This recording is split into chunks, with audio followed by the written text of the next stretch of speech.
नमस्कार मंडळी, मी आज गावी जातो आहे आणि मला सोडायला दादरपर्यंत तेज राहते. तेजाची तिकीट काढली मी. तेजस बोलतो मी पहिल्यांदा तिकीट काढली तुझ्यामुळे काढली, नंतर मी काढत नाही कधी. मग ट्रेनची वाट बघता बघता तेजस लागला फोनवर बोलायला आणि आम्ही चढलो ट्रेनमध्ये. तेज बोलतो माझ्याकडे चॉकलेट आहे. चॉकलेट खाता खाता तसंच आम्ही पोहोचलो डायरेक्ट दादर टर्मिनसला. तिकीट काढायची होते. मग तेजसला बोललो तेजस जा रे तर तिकीट काढ, माझं पाय दुखते. तेजस बोलतो गावाला जायचं ह्याला आणि लाईन उभा केली मला. तर काय बोलणार दादर तू मानगाव, आपली तिकीट आपल्या हातात आली आहे. तिकीट तर हातात आली पण गावाला जायला एवढी गर्दी बाय मांजे. आता तर मी लोक मानी मग बघायला लागलो कुठं मध्ये जागा भेटते का. मग एकदाची जागा भेटली. तेच बोलतो तुझा होणार आज ओंबट स्वाहा. आणि तिकडून आले आमची तुतारी पहा.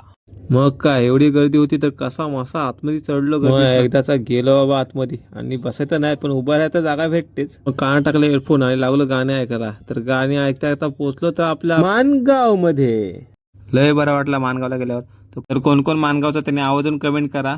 तर आता वाजले 4. माझा मित्र येणार होता न्यायला पण अजून आला नाही. तोपर्यंत आपण मानगाव फिरू. मानगावचा बस स्टॉप दाखवताच माझा मित्र लगेच आला.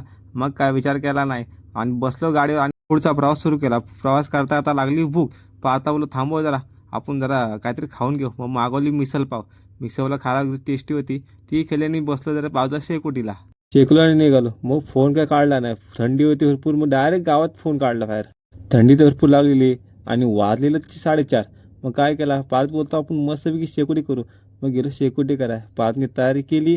आता शेकोटीची शेकलो आणि मस्तपैकी जाऊन घरात जाऊन झोपलो. तर मित्रांनो व्हिडिओ आवडल्यास लाईक शेअर करा. आता भेटू आपण पुढच्या व्हिडिओत.